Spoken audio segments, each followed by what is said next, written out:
Halo pula bersama Mbak E di sini. Selamat datang di channelnya Mbak E kembali dan ini adalah dokumentasi saat di Jalan Gerilya Banjarmasin. Dan saat di sini tuh Mbak E selalu mikir ya teman-teman saat melintasi jalan ini, apa sih sebenarnya alasan penamaan Jalan Gerilya Banjarmasin ini? Karena kan kalau misalnya di beberapa jalan yang ada di Banjarmasin kan selalu digunakan dengan nama pahlawan, ada beberapa dengan nama identitas dan beberapa jalan yang lain lah sebagainya.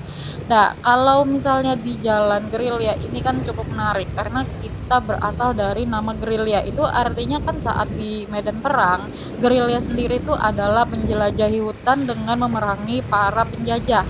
Nah, apakah itu identitas yang ada di sini? Apakah dulunya ini sebuah kawasan gerilya?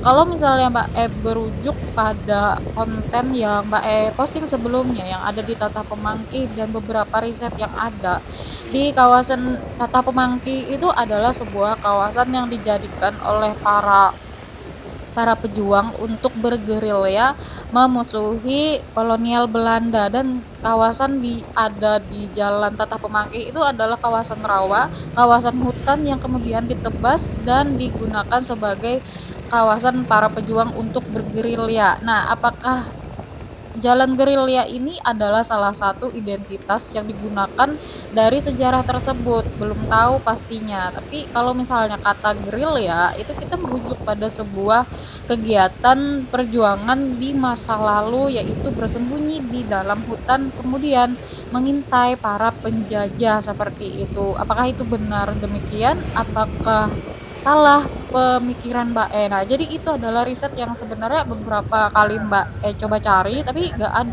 ada kepastian untuk apakah nama tersebut digunakan adalah gerilya peperangan atau memang ada nama lain identitas yang menjadikan kawasan ini diberikan nama Jalan Gerilya Banjarmasin. Gitu aja sih teman-teman. Mungkin salah satu dari kalian yang menonton video ini tahu dari sejarah identitas penamaan Jalan Gerilya Banjarmasin sendiri. Dan kita akan melihat ya teman-teman, di sini di Jalan Gerilya Banjarmasin ini udah penuh dengan pemukiman penduduk dan di zaman sekarang itu adalah kawasan mungkin bisa dibilang ini adalah pusat kotanya yang ada di Banjarmasin karena ini adalah kawasan yang sangat-sangat sibuk teman-teman. Di sini tuh adalah kawasan yang selalu ramai. Jadi ini adalah pusat kota di mana pusat di Banjarmasin Selatan. Di sini adalah sebuah kawasan persimpangan menuju apa ya, persimpangan menuju kawasan, Kabupaten Banjar dan menuju Pelabuhan Trisakti. Makanya di sini adalah kawasan ramai dan serta padat, teman-teman. Jadi buat kalian yang tinggal di sini pasti tahu bagaimana kepadatan areal sini, baik itu pagi, siang, apalagi malam. Sungguh ramai sekali, teman-teman. Dan di sini sepanjang adalah kawasan toko, perumahan, dan juga sekolah. Udah gitu aja sih teman-teman, memang ini adalah sebuah pertanyaan yang mungkin ada yang bisa menjawab atau tidak dan ini Mbak Es sudahi aja videonya dan terima kasih untuk kalian yang sudah menonton. Assalamualaikum warahmatullahi wabarakatuh. Crowds moving like a heartbeat, skipping stones in city streams we find. Let's write a new story, leave the old behind. Someone's cooking love in the air, I swear. Every spark in their voices shows they care. Colors splash like secrets on these walls,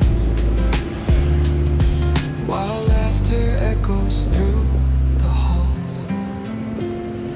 Feel the world just turning slow. Let the breeze tell us where to go. Every step